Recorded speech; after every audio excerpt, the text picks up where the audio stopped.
নবীদেরকে পর্যন্ত জিজ্ঞাসা করবে পৌঁছাইছো কিনা, কিন্তু গরিবদেরকে তো কিয়ামতের দিন কিচ্ছু জিজ্ঞেস করবে না। যদি জান্নাত ঝুঁকা উঠায় নিল তো গরিবদেরকে বলবে ইনতালিকু ইলাল জান্নাতি বিগাইরি হিসাব ওয়ালা কিতাব। না প্রশ্ন না উত্তর, না হিসাব না কিতাব, চলো সিধা জান্নাতে। হাতের পায়ের কাছে তো জান্নাত ছিল, কিন্তু আজকের গরিবরা কি বলে, আল্লাহ আমাকে কি দিছে, ঠিক না? ঠিক না? হ্যাঁ, কি বলেন? সত্য তো? হ্যাঁ, কয়জন গরিব নামাজ পড়ে, কয়জন গরিব রোজা রাখে বলেন তো? গরিব ধ্বংস। আল্লাহ বলেন কামিন উমারা আফসাদাহুল জৌর, কত শাসককেই তো জুলুম ধ্বংস করে দিল, অথচ ওর কাছে সুযোগ ছিল।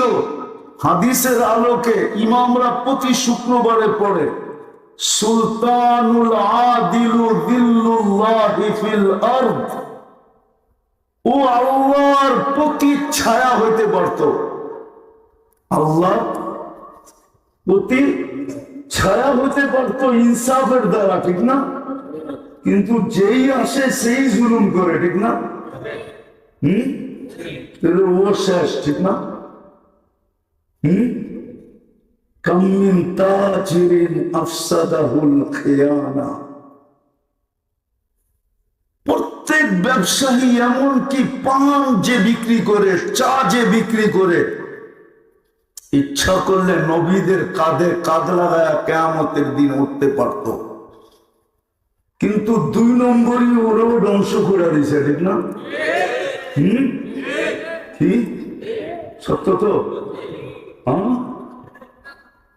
বলে ফেলবো, 4 পাতা আনলেও আনে 2 নম্বরটা, কম সস্তা দামেরটা, ঠিক না? কি ঠিক না? চিনির জায়গায় স্যাকারিন ব্যবহার করে, ঠিক না?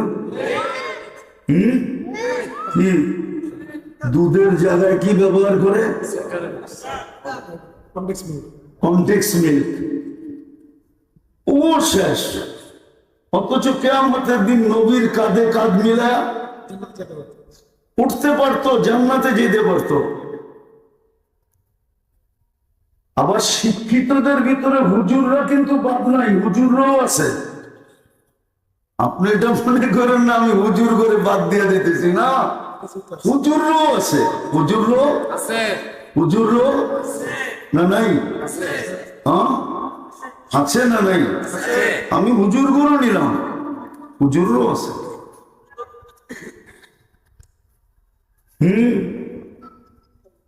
এরকম একে দল শেষ। আল্লাহ বলে বাঁচায় রাখছি কেন? এই যুবককে দেখা। তো যেটা বলতেছিলাম, যুবক এরকম মূল্যায়িত হতে পারত, নারী এরকম মূল্যায়িত হতে পারত, এরকম মূল্যায়িত হতে পারত। নারী, হায় হায় হায়, নারীর জান্নাত আঁচলে বাঁধা। কি আঁচল চিনেন? এখন মনে হয় শাড়ি মারি পরে না, ঠিক না? পরে আঁচলে বাঁধা নারী যদি আল্লাহর কাছে মূল্যায়িত হতো, তাহলে একটা হাদিস দিয়েছি, জান্নাতের 8 দরজা তাকে ডাকবে। আল্লাহর রাসূল বলে ফলে তাদখুলি জান্নাত মিন আইয়ি আবওয়াবিল জান্নাতি শাআত, জান্নাতের 8 দরজার মধ্যে যে কোনো দরজা দিয়া মনে চায় ঢোকুক। নারী যদি মূল্যায়িত না হইতে পারত, তাহলে রাবেয়ার বাড়ি আমাকে 6 বার কাঁদাইত না। কয়বার? রাবেয়ার বাড়ি আমাকে 6 বার কাঁদাইত না। রাবেয়া কৃতদাসী ছিল, ইথিওপিয়া বাড়ি, যেই দেশের মানুষগুলার রঙও নাই, ঢঙও নাই, না চেহারার কাঠিন আছে, না গায়ে রং আছে, ওই দেশের মানুষ রাবেয়া, তাও 1000 বৎসর আগে। এখন তো বিজ্ঞানের ছোঁয়া লাগছে, উন্নতির ছোঁয়া লাগছে, কসমেটিক্সের ছোঁয়া লাগছে। হ্যাঁ, কি আইলেনার সাইলেনারের ছোঁয়া লাগছে, ঠিক না? পাউডারের ছোঁয়া লাগছে। তারপরও যখন রং নাই, ঢং নাই, 1000 বছর আগে রাবেয়া কেমন ছিল? তাহলে ওর বাড়ি আমাকে 6 বার কাঁদাইতো না, 6 বার কাঁদাইছে। শুধু আমাকে না, যেই রাবেয়ার বাড়ি দেখে ওই কাঁদে। আমি সবাইকে জিজ্ঞেস করছি কাঁদো কেন, বলতে পারি না। চোখ কেন কাঁদে এটাও জানি না। রাবেয়ার বাড়ি দেখলেই চোখে কান্না আসে। চলেন, রাবেয়ারটা যদি বুঝে না আসে তো বেলাল রাদিয়াল্লাহু তাআলা আনহুর বাড়ি আমাকে 6 বার কাঁদাইতো না। দুনিয়ার শত না হাজারো কবর আমাকে এই পর্যন্ত কাঁদাইতো না।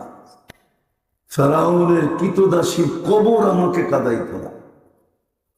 কেমন মূল্যায়িত ফেরাউনের কৃতদাসী, এখনো কবর থেকে সুঘ্রাণ বাহির হয়। হাজারো মানুষ ডেলি শুধু যায় ওই ঘ্রাণটা একবার নাকে লাগানোর জন্য। কয়বার? একবার। যার নাকে একবার ওই ঘ্রাণ লাগছে, ওর দুনিয়াতে কোনো পারফিউমের শখ থাকবে না।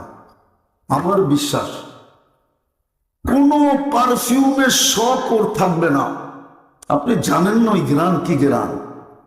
আল্লাহর রাসূল বলছে, ইন্নী আজিদু রিহা জান্নাহা হুনা, আমি এখানে জান্নাতের সুঘ্রাণ পাইতেছি। জিবরিল আমিনও স্বীকার করছে জান্নাতের সুঘ্রাণ। কিন্তু ফেরাউনের কৃতদাসীর কবর থেকে কতদিন বাহির হবে? বলছে ইলা ইয়াউমিল কিয়ামা, কিয়ামতের সকাল পর্যন্ত বাহির হইতে থাকবে। পুরো কবর খোলা না, শুধু ছোট একটা ছিদ্র আছে, আর কিচ্ছু। ওই ছিদ্র দিয়ে যে ঘ্রাণ আসে, হাজারো মানুষের